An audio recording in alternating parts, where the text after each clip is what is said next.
Assalamualaikum warahmatullahi wabarakatuh. Di sini Tiar dari kelompok 1 akan memaparkan materi tentang hakikat dan konsep dasar bimbingan dan konseling. Langsung aja ke materinya. Yang pertama, pengertian bimbingan konseling. Bimbingan dan konseling merupakan terjemahan dari kata-kata yang berasal dari bahasa Inggris, yaitu guidance dan counseling. Guidance berarti pimpinan, bimbingan, pedoman, atau petunjuk. Sedangkan konseling berarti pemberian nasihat atau penyuluhan.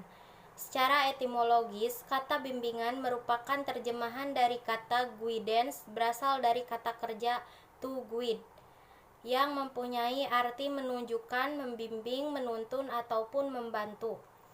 Sesuai dengan istilahnya, maka secara umum bimbingan dapat diartikan sebagai suatu bantuan atau tuntunan. Bimbingan dan konseling adalah pelayanan yang dilaksanakan dari manusia untuk manusia dan oleh manusia. Dari manusia artinya pelayanan itu diselenggarakan berdasarkan hakikat keberadaan manusia dengan segenap dimensi kemanusiaannya.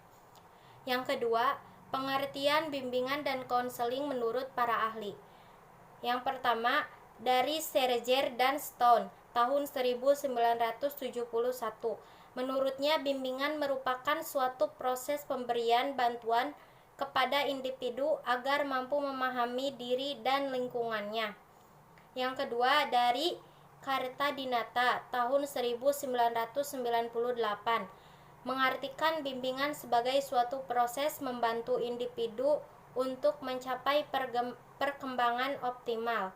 Yang ketiga, dari Jumhur dan Muhammad Surya tahun 1975, berpendapat bahwa bimbingan adalah suatu proses pemberian bantuan yang terus-menerus dan sistematis kepada individu dalam memecahkan masalah yang dihadapinya, agar tercapai kemampuan untuk dapat memahami dirinya, self-understanding, kemampuan untuk menerima dirinya, self-acceptance, kemampuan untuk mengarahkan dirinya, self-direction, dan kemampuan untuk merealisasikan dirinya, self-realization, sesuai dengan potensi atau kemampuannya dalam mencapai penyesuaian diri dengan lingkungan, baik keluarga, sekolah, maupun masyarakat.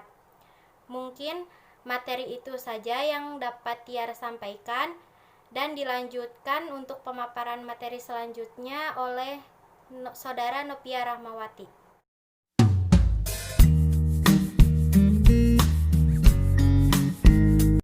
Saya Nopia Rahmawati dari PBSD semester 3 akan memaparkan materi mengenai tujuan bimbingan dan konseling. Tujuan bimbingan dan konseling ada 4. Yang pertama, mengatasi kesulitan dalam memahami dirinya sendiri. Yang kedua, mengatasi kesulitan dalam memahami lingkungannya. Yang ketiga, mengatasi kesulitan dalam memecahkan masalah. Dan yang keempat, mengatasi kesulitan dalam memahami kemampuan, minat, dan bakatnya. Selain dari tujuan, bimbingan dan konseling mempunyai banyak fungsi. Ada 8 fungsi bimbingan dan konseling. Yang pertama, fungsi pemahaman. Fungsi pemahaman yaitu membantu konseling agar memiliki pemahaman terhadap dirinya sendiri dan lingkungannya. Yang kedua, fungsi preventif, yaitu mengantisipasi berbagai masalah yang mungkin terjadi dan upaya pencegahan agar tidak dialami oleh konseling. Yang ketiga, fungsi pengembangan, yaitu menciptakan suasana yang kondusif atau memfasilitasi perkembangan konseling.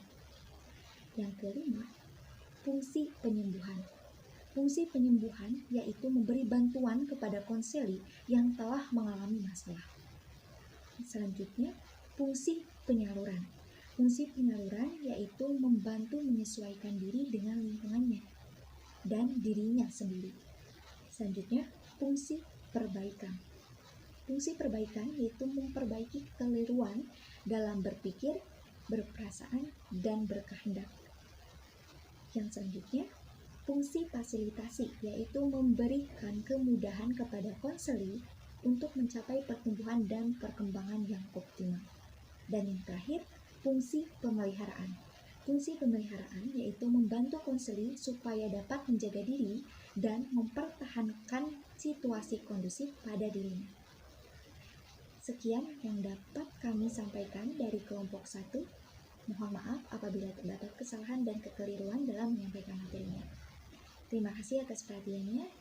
Wassalamualaikum warahmatullahi wabarakatuh.